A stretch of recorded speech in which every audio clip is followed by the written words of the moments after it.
ഹരേ Krishna.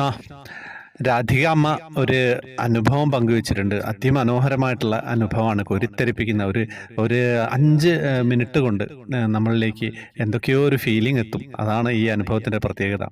ത്രിമധുരം channel subscribe ചെയ്യാത്തവർ subscribe ചെയ്ത് കാണുക. ഭക്തരുടെ അനുഭവങ്ങൾ പങ്കുവയ്ക്കുന്ന ചാനലാണ്. പെട്ടെന്ന് തന്നെ ആ അനുഭവത്തിലേക്ക് കടന്നാലോ. ഇന്ന് കോയമ്പത്തൂരിലെ ഒരു ഭക്തയുടെ നിർമാല്യം തൊഴിൽ കിട്ടും. വളരെ അതിശയം തന്നെ. ഇതേപോലെ എനിക്കുണ്ടായ അനുഭവം ഞാൻ പങ്കുവയ്ക്കാം. മകളെ എൻട്രൻസ് എക്സാം പഠിപ്പിക്കാനായിട്ട് തൃശ്ശൂരിൽ ഒരു ബിൽഡിങ്ങിൽ ഒരു ഭക്തയുണ്ടായിരുന്നു, ജയശ്രീ. ഞങ്ങൾ പരിചയപ്പെട്ടു. എന്നും ഞങ്ങൾക്ക് തിരുവമ്പാടിയിലൊക്കെ പോയി തൊഴുമായിരുന്നു. അന്ന് എനിക്ക് ഗുരുവായൂർ വരാൻ വളരെ എളുപ്പമായിരുന്നു. ട്രെയിനിൽ വേഗം വരാം.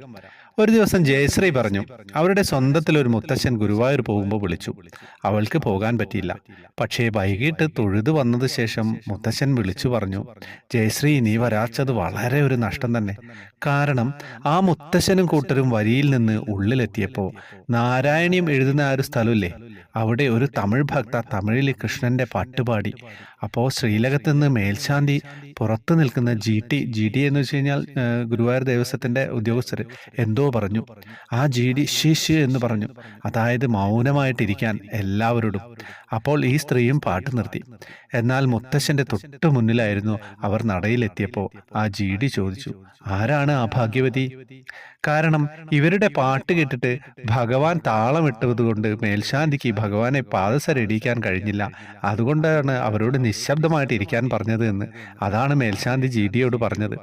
അത് ഉടനെ ജയശ്രീ എന്നെ വിളിച്ചു പറഞ്ഞു, എനിക്കും സങ്കടമായി. ഒന്നുമില്ലെങ്കിലും നമ്മൾ ആ സമയത്തുണ്ടെങ്കിൽ ഭഗവാന്റെ ഭക്തിയെ കാണുവാനെങ്കിലും സാധിച്ച് ഒന്ന് തൊടുവാനെങ്കിലും സാധിച്ചേനെ.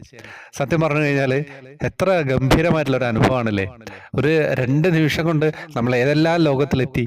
മേൽശാന്തി പറയാണ്, ആ ഭക്തിയോടൊന്ന് പാട്ട് പാടാതിരിക്കാൻ പറ്റുമോ? എനിക്ക് പാദസരടിക്കാൻ പറ്റുന്നില്ല എന്ന്. എന്താ പറയേണ്ടത്? ഞാനൊന്നും പറയുന്നില്ല. നിങ്ങൾ കേൾക്കുക.